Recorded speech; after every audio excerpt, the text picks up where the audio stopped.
Bienvenido a Informe Chile Diario. Después de un tiempo de descanso de este podcast, un registro social de los hechos políticos del país en días de pandemia, racismo, crisis política y cambio climático, para una sociedad crítica y con pensamiento independiente, porque registrar es un acto de resistencia. Soy el periodista Gerardo Felipe Herrera y te agradecería dejar tu voz con comentarios sobre el ánimo de estos días políticos al número de WhatsApp más 569-4739-2710. Y para este capítulo, a este punto, la idea es hacer una retrospectiva de lo que nos ha llevado hasta acá, cuando surgen muchas voces de crítica a las gestiones del presidente y a las capacidades de resolver los problemas, directamente renuncias que se le pide, la renuncia que se le pide al presidente, o el adelantamiento de elecciones en todo el país cuando la crisis campea por todos lados. Pero hasta el 16 de noviembre, donde registramos para este capítulo, estas voces eran menores. Sin embargo, los hechos se precipitaban, aumentando la rabia.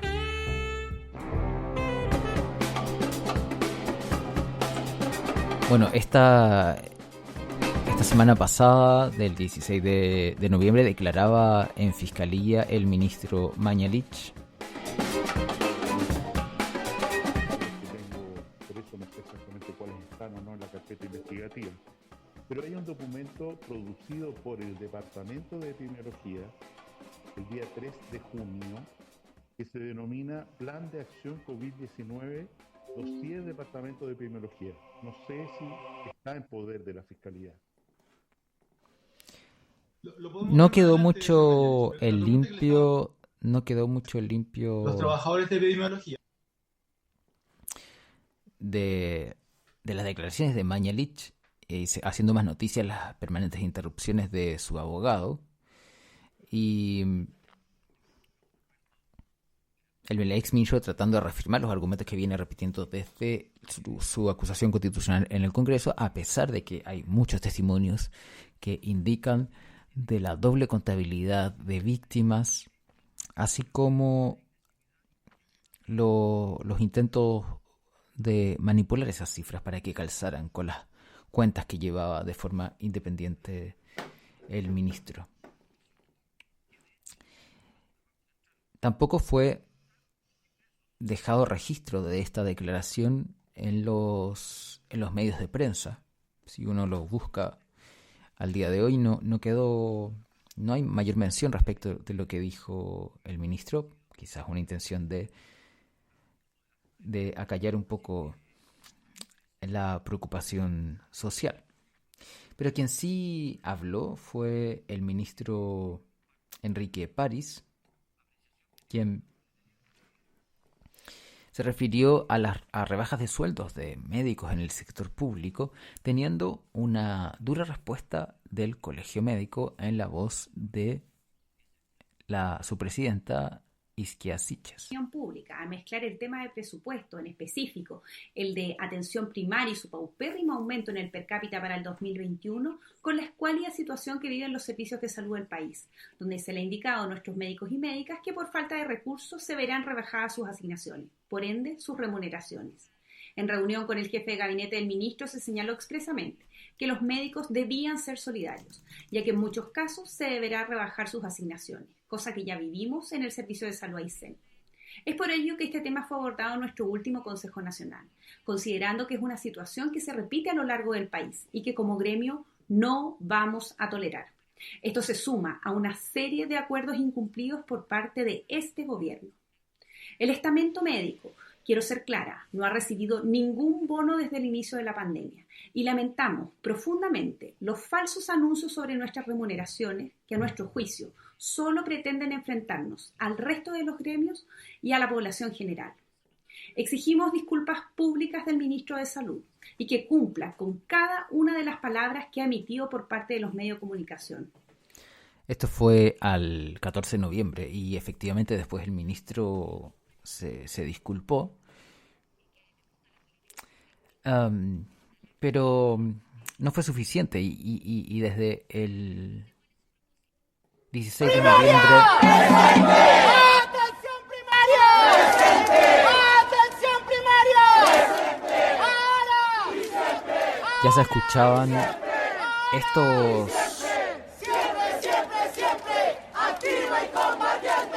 Estos ruidos en las calles de trabajadores de la salud con letreros que dicen sin recursos no hay salud, pandemia menos aplauso, más financiamiento a la salud municipal, cuando se anunciaba en el ex Congreso Nacional un segundo paro de 72 horas y era necesario entregar una respuesta del gobierno en las exigencias de mayor presupuesto y condiciones dignas para los trabajadores de la salud. No solo era de los médicos, por lo tanto también de todos los trabajadores que pedían más presupuesto y principalmente para atención primaria, cuando es la primera línea de combate a la pandemia, cuando se está esperando la segunda ola, supuestamente. Aunque, según gráficos que publicaba Gonzalo Bacigalupe, salubrista, estamos recién en la primera ola en Chile. Ese es el estado del arte en el país respecto del COVID hasta el 16 de noviembre. Y bueno, otro acusado de la semana era el... Vamos a poner una cortina para que cambiara de tema. Ahí sí. Otro acusado de principios de la semana del 16 de noviembre fue Víctor Pérez, cuando se vio en el Senado la acusación en su contra. El organismo del Senado actuaba como juez frente a la acusación de la Cámara de Diputados. Aquí el punto lo ponía... En la Cámara de Diputados lo ponía la diputada Carmen Hertz, quien explicaba un punto clave.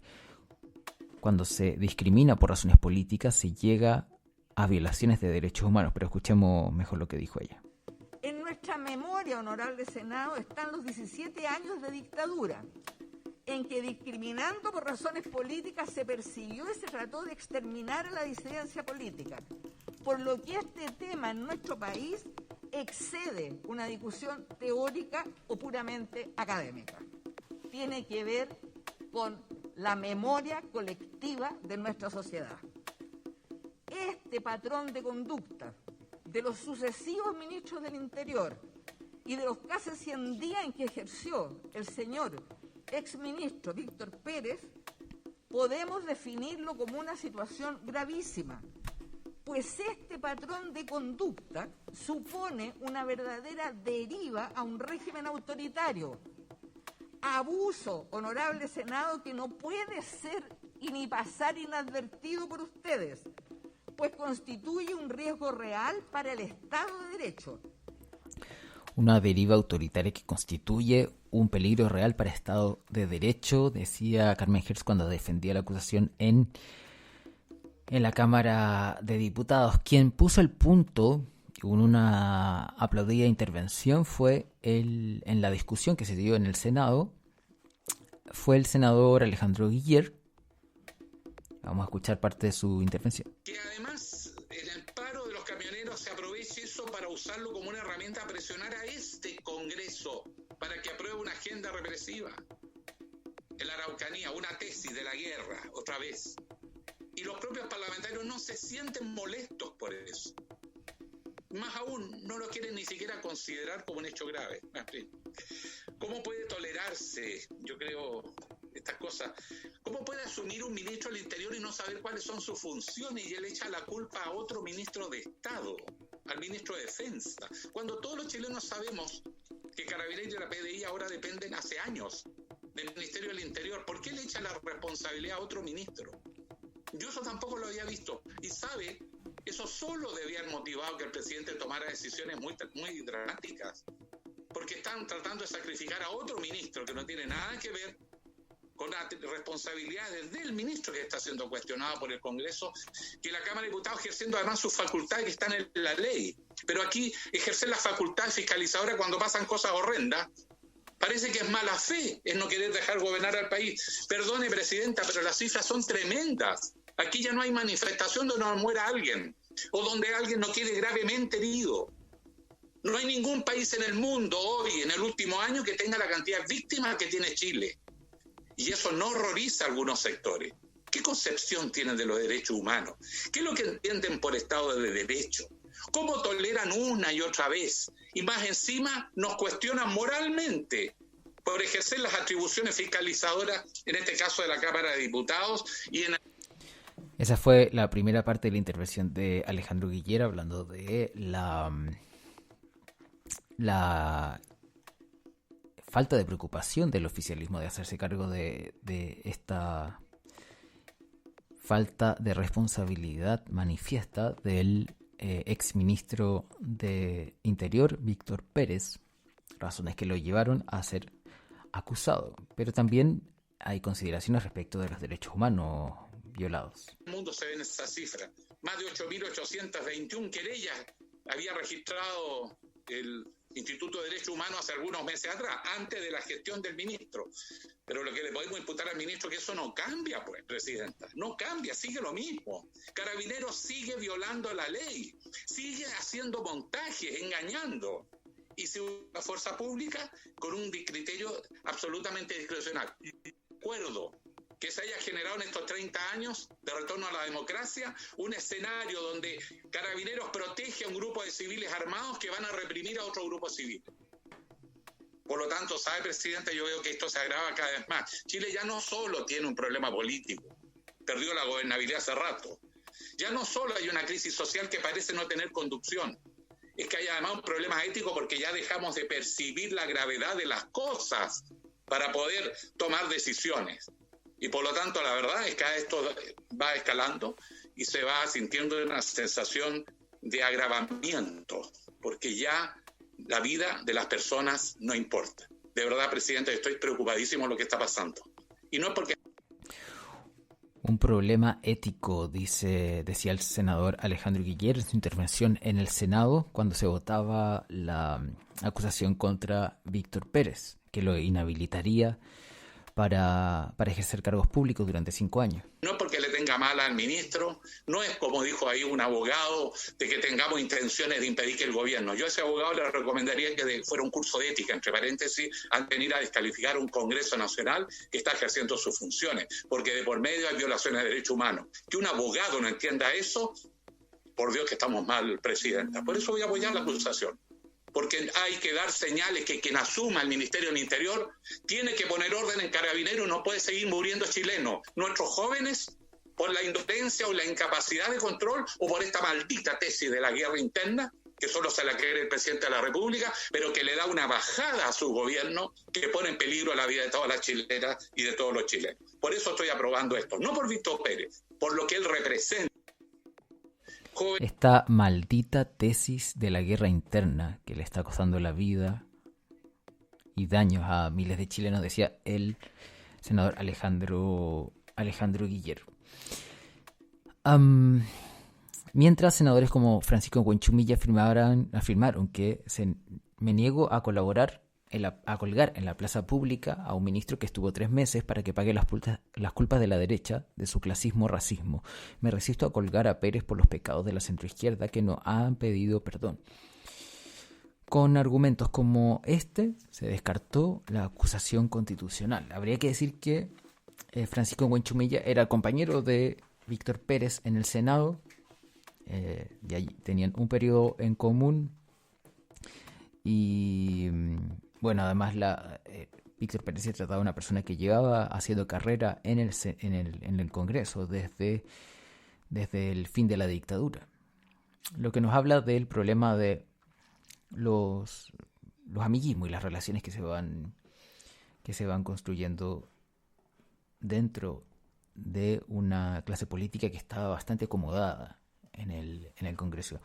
Claudio Nach, abogado, decía en Twitter que el rechazo a la acusación contra Pérez le provocaba vergüenza enseñar derechos humanos a estudiantes que ven esperanzados el derecho como un instrumento al servicio de la justicia. Me da vergüenza un grupo de senadores siempre al servicio de la impunidad.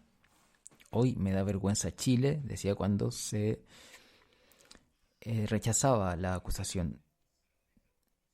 Ya esto se veía venir, porque desde efectuada la renuncia de Pérez, después de que fue aceptada la acusación en la Cámara de Diputados, senadores de la Democracia Cristiana y del PPD, específicamente Carolina Goich y Felipe Arboe, salieron a cuestionar la necesidad de acusarlo ya que había renunciado ya. Diario Universidad de Chile titulaba: Senado rechaza acusación constitucional contra exministro Pérez. Con votos del PPD y la Democracia Cristiana, los senadores y senadoras rechazaron el libelo. A partir de este resultado, Víctor Pérez podrá seguir ejerciendo cargos públicos. 22 votos a favor contra 17 favorables y 3 abstenciones. Esto era lo que se estaba viviendo en el país respecto de este tema. Dentro de lo absurdo, la radio Villa Francia destacaba que Víctor Pérez se defiende diciendo que él fue puro, dialogante, fue puro diálogo, debate, conversación y entendimiento, y luego habla de lo enriquecedor que fue el aporte de los senadores que le entregaron a él mientras era senador. Ahora usa el plebiscito como ejemplo de buen trabajo realizado. Eso era lo que resumía Radio Villa Francia, y claro, fue dialogante y conversador con los camioneros, pero quedarán para la memoria los registros de cómo se reprimían las marchas a favor del apruebo en el plebiscito constitucional que ya pasó, mientras Carabineros escoltaba y apoyaba las marchas del rechazo. Hola, somos Iván y Geraldine, y este es el podcast de Haz de Copas, donde discutimos sobre una miríada de películas desde distintos ángulos. Cosas que amamos y sobre todo cosas que odiamos. Sí, eso es lo más importante. Somos muy haters. Sí. Y tenemos 2 gatitos que también de repente hacen pequeñas intervenciones. Sí. Los invitamos a escucharnos semanalmente porque eso es lo que hacemos. No tenemos nada más que hacer en la vida que grabar podcast. Su audio es nuestro sueldo. Nuestro sueldo. Así que eso, nos estamos escuchando. Haz de Copas es un podcast asociado de elideólogo.com y puedes encontrar en el sitio web el link para escucharlo.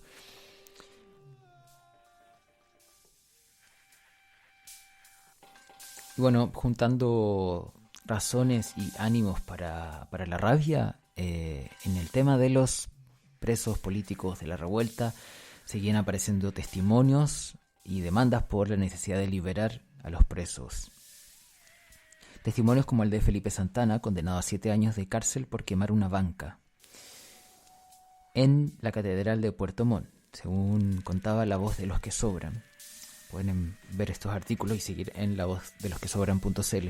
El joven mueblista de 19 años, con discapacidad cognitiva leve y una vida en un programa de familia de acogida, pasó 11 meses en prisión preventiva antes de ser condenado a 7 años de presidio por presunta participación en la revuelta y daños a bienes nacionales de uso público. Pasó 11 años en prisión preventiva antes de ser condenado. Y además ahora se ha condenado a 7 años por quemar una banca.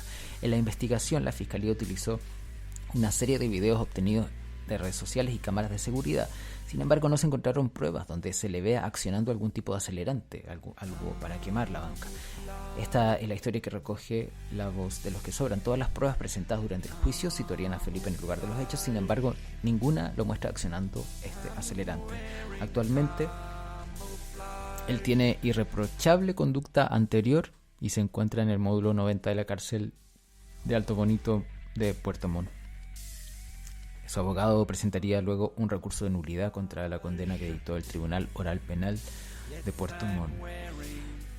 Es necesario recordar, y siempre en estos casos, la diferencia de las condenas que se dan a este tipo de delitos versus los delitos económicos, que tienen tanto o más, mucho más sin duda, impacto y afectación a la sociedad.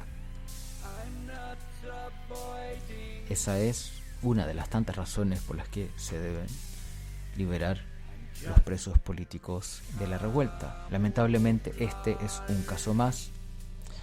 Otro es el de Ibrahim Acevedo, de 19 años, en prisión preventiva hace más de un año también. Estas eran las palabras de su madre.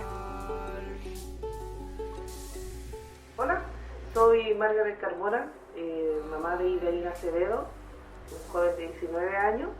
Está preso en Santiago 1 desde el 27 de octubre del año pasado. Él fue detenido por el estallido social. Hola, mi nombre es Manuela Arroyo, soy abogada defensora de Ibrahim Acevedo. Ibrahim es un joven de 19 años sin antecedentes penales que la Fiscalía le está pidiendo 16 años de cárcel en un juicio que tenemos ahora el 4 de diciembre.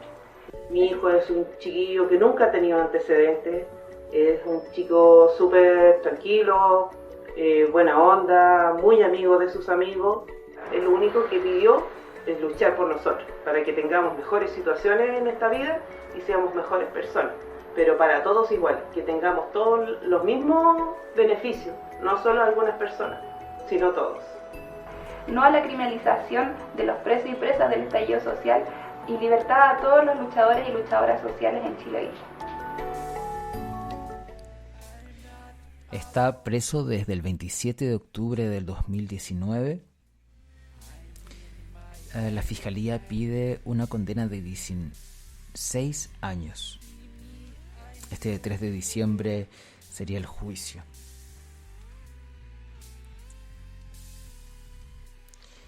En esta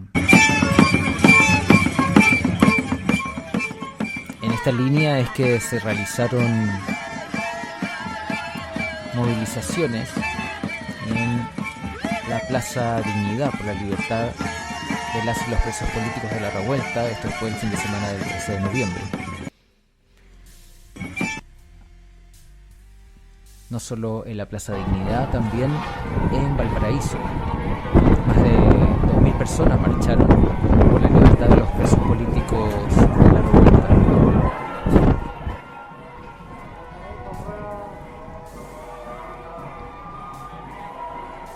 Bajo el viento de Valparaíso, mientras infantes de Marina resguardaban la Plaza Sotomayor.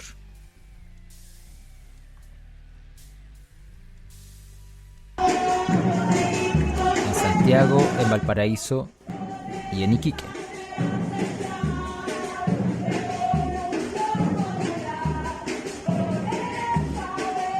También letreros con libertad a los presos políticos de la revuelta.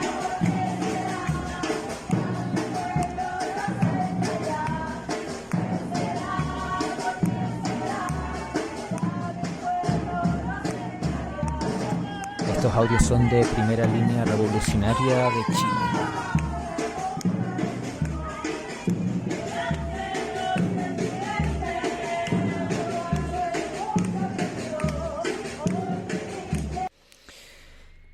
Quien está tratando de hacer algo por esto es el diputado Félix González. Pide libertad a los presos para protestar. Estamos viendo cómo muchos jóvenes que han sido arrestados en las protestas y que pasaron a prisión preventiva, llevan meses en prisión preventiva. Y en el mes de marzo, fines de marzo, principios de abril, presentamos un proyecto de ley que es el boletín 13.385-07, con el fin de cambiar las cautelares para aquellas personas privadas de libertad que cumplieran el requisito de no tener condenas anteriores. Y por supuesto, hasta delitos que arriesgaran penas hasta presidio menor en su grado máximo, y por supuesto con algunas excepciones de algunos tipos penales. Ese proyecto de ley hoy día es más necesario que nunca, porque hay mucha gente que todavía lleva un año en prisión preventiva, que no tienen condenas anteriores y además con el solo testimonio de carabineros. Entonces eso también es un elemento que es necesario discutirlo. El punto es que la institución más corrupta en este momento del país es la única testigo de personas que culpan a personas, por lo cual hoy están detenidas hace más de un año a propósito de lo ocurrido en Chile desde el 18 de octubre. Y el diputado Félix González pide este proyecto para cambiar las medidas cautelares a las personas privadas de libertad. Con esto, si de aprobarse el proyecto, saldrían los que están en prisión preventiva y sin antecedentes anteriores. Entre el 13 y el 12 y el 13 de noviembre fueron días de manifestación en Santiago de Chile, no solamente por la libertad de los presos políticos de la revuelta,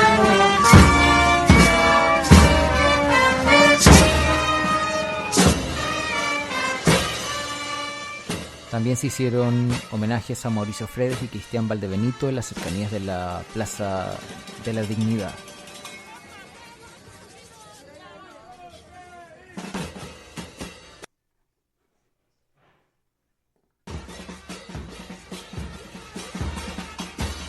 Personas fallecidas, muertas, tras la acción de carabineros.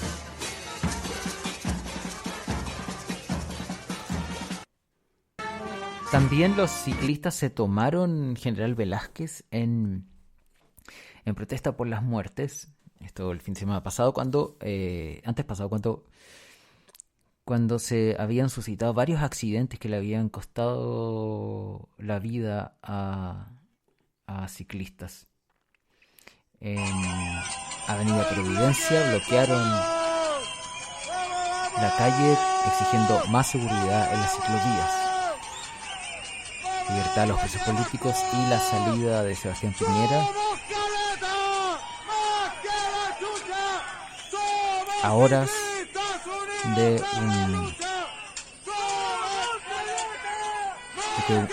después de que un accidente le costara la vida a un ciclista por una negligencia de un chofer del Transantiago, informaba Walpen Información. Ese era el ambiente del país ese fin de semana y, por supuesto, la represión continuaba mientras ya se escuchaba como la salida de Piñera. El 15 de noviembre se reportaban niños afectados por el uso de bombas lacrimógenas a metros de colegios cercanos a Plaza Dignidad. Así lo publicaba la radio 18 de octubre. Esto casi como una trágica antesala de lo que veríamos los próximos días.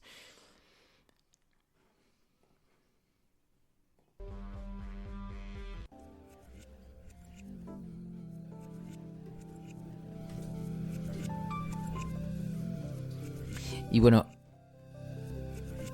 estas manifestaciones también ocurrieron cuando se recordaba.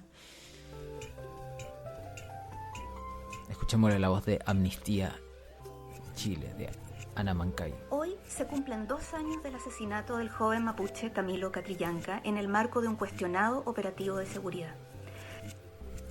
Camilo iba en un tractor camino a su casa, acompañado de un adolescente de 15 años que vio morir a su amigo y fue posteriormente detenido y maltratado. Este grave y emblemático caso de violencia policial no puede quedar impune. ¿Por qué es tan importante este caso? Primero, porque evidencia la criminalización del pueblo mapuche, siendo uno de los casos más graves de los últimos años. Que se haga justicia en este caso puede allanar el camino para romper con una tradición de impunidad por violencia policial, especialmente contra el pueblo mapuche. Segundo, porque también hubo un adolescente directamente afectado, visibilizando así cómo esta violencia afecta de manera específica a las niñas mapuche. Finalmente, porque hay evidencia de que Carabineros intentó ocultar pruebas para exculparse. ¿Qué esperamos como Amnistía Internacional? Esperamos que el juicio que se está realizando esclarezca las circunstancias de su muerte, como también del homicidio frustrado al adolescente que lo acompañaba y otros delitos como, por ejemplo, la obstrucción a la investigación. Hay que recordar que uno de los testigos falleció en un accidente hace unas semanas atrás Y ya para cuando se grabe este podcast sabemos que se está realizando el juicio y declararán altos mandos de carabineros. Esperamos que este proceso determine la aplicación de sanciones proporcionales a la gravedad de los hechos.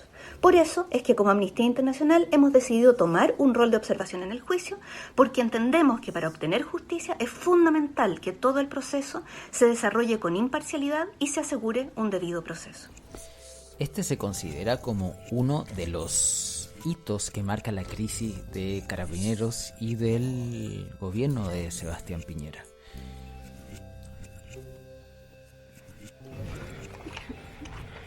A propósito de esto, Telesur reportaba que a 2 años del asesinato al joven mapuche se marchaban en su memoria en Gualmapu, cuando no solamente se cuenta a Camilo Catrillanca, sino más de una docena de jóvenes mapuches que han sido asesinados tras el retorno a la democracia. Nosotros primero que agradecer a todos los medios de comunicación y al mismo tiempo a la misma gente que han participado acá. Creo que esto refleja el sentimiento, el cariño que se le tenía a Camilo, porque de alguna manera ha representado al pueblo nacional mapuche y al mismo tiempo el movimiento de la ciudadanía, porque todo...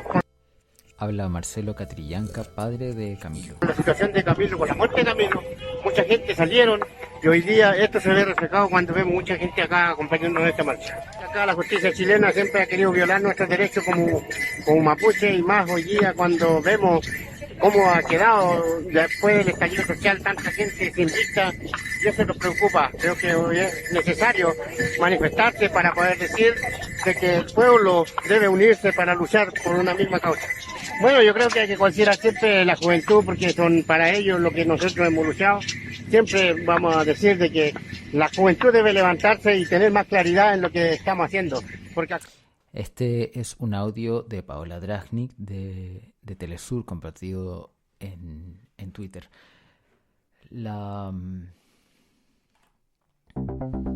radio Universidad de Chile titulaba "A 2 años del asesinato de Camilo Catrillanca, un crimen que marcó historia pero sigue impune. La muerte del comunero de Temucuicú reveló lo que muchos hasta entonces negaban, que Carabineros violentaba y mentía en territorio mapuche. Sin embargo, a pesar de la relevancia social que tuvo el crimen, todavía no hay justicia ni tampoco existen responsabilidades políticas por su muerte". Y en abierta oposición sobre aumentar la represión en la zona, algunos parlamentarios entre RN y Evópoli pidieron al gobierno que el ejército de Chile se hiciera cargo, en una insólita opción por aumentar la represión. Hemos tenido las malas noticias de varios incendios de maquinarias, camiones, vehículos, atentados terroristas que no paran, pero que han sido realmente tremendamente intensos estos últimos días.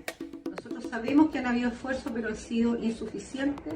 Hoy día Carabineros no tiene las atribuciones, no existe la inteligencia adecuada y la ciudadanía en la región de la Araucanía ya no puede más, no podemos seguir viviendo con este nivel de violencia, con la falta de Estado de Derecho, así que le pedimos a nombre de algunos parlamentarios de RN que efectivamente se tome la decisión valiente del gobierno de dejar en manos del Ejército de Chile la Araucanía, que volvamos a retomar el orden público, que ordenemos la casa y que volvamos a retomar la paz. Habría que preguntar si realmente en algún momento hubo orden público cuando Carabineros estaba mintiendo respecto de lo que estaba pasando en Gualmapu. Insistir en esa tesis claramente habla de una incapacidad de comprensión y de gobernar del oficialismo.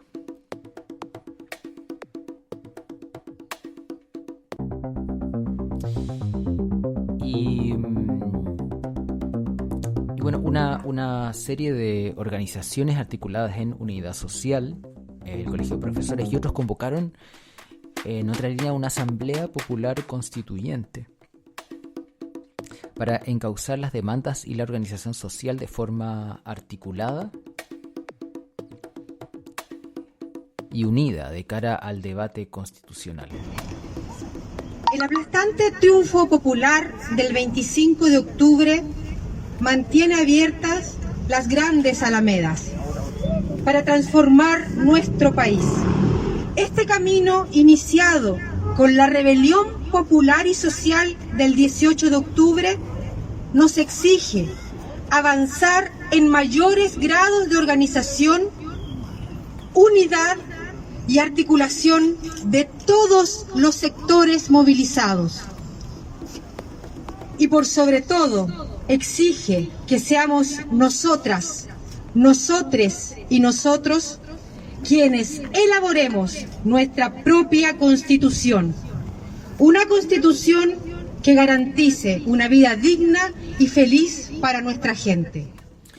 Esto lo decía Carolina Espinosa, vocera de la coordinadora No Más AFP, cuando aún, para ese entonces y aún a estos días de grabación de este podcast, no se sabe qué regulación va a tener la inscripción de candidaturas independientes o extrapartidos y los escaños reservados para pueblos indígenas. No está resuelto en el Senado ni en la Cámara. Por eso este llamado viene a reflejar la preocupación porque la próxima Constitución no vaya a ser redactada exclusivamente por los partidos políticos, que son los principales criticados en esta crisis de legitimidad del sistema. Por estos días también la Machi Linconao manifestaba en la mesa de los que sobran su posible candidatura a la Convención Constituyente, tratando de representar estos intereses sociales. ¿Usted, Machi, estaría dispuesta a ser parte de esa Convención Constitucional? Es la voz de Alejandra Valle en la mesa de los que sobran, esta panel de conversación política de los domingos en la mañana. Sí, lo estoy pensando. ¿Lo está pensando? Estoy pensando. Estoy habilitada ahora para poder votar. El primer caso. Y estoy disponible para representar mi pueblo mapuche. En la Convención Constitucional. Y mi comunidad me lo está pidiendo. También en temas de la próxima Convención Constitucional, la diputada Camila Vallejos del Partido Comunista presentó un proyecto para eliminar el quórum de los 2/3 en la convención y que sea esta convención misma la que fije sus propios quórum por mayoría absoluta en su reglamento. Además, plantea mecanismos de participación ciudadana. Esto se lo dijo al periodista de TVN, quien publicó este video en las redes sociales, Poirot Escobedo. Diputada, bueno, ¿en qué consiste esta reforma que ustedes han presentado para modificar los quórum que actualmente son de 2/3 para la Convención Constitucional?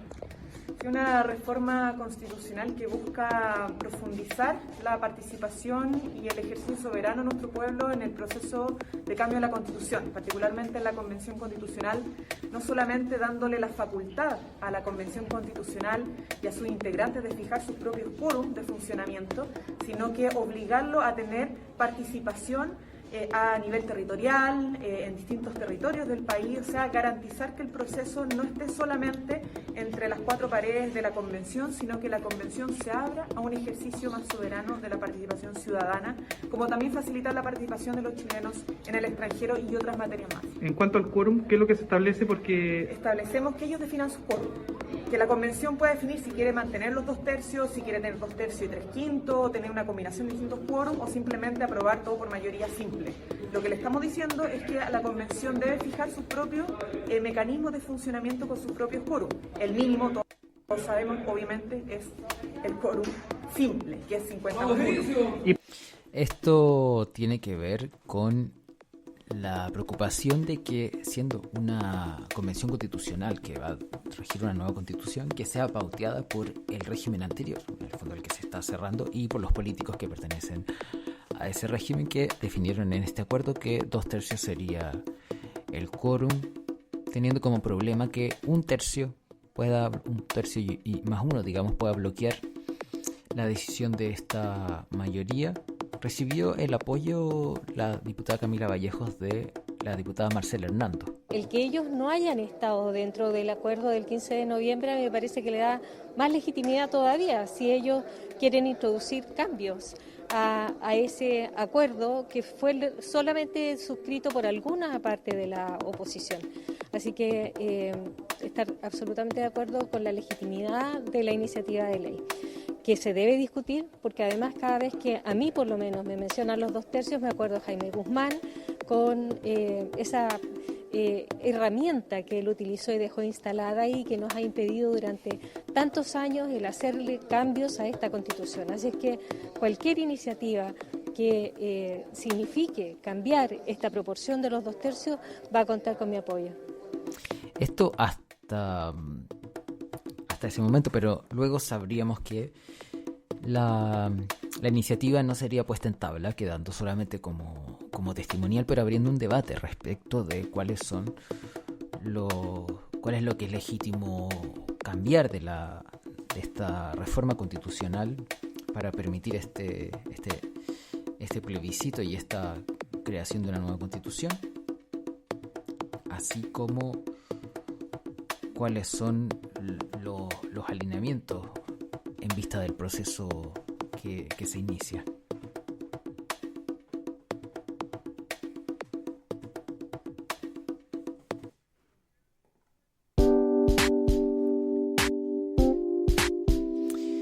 Esto hasta, como te contaba, hasta el martes 16 de noviembre de 2020, una actualización que ya viene más periódica, retomando la regularidad cuando se vienen noticias y se vienen cambios, al parecer.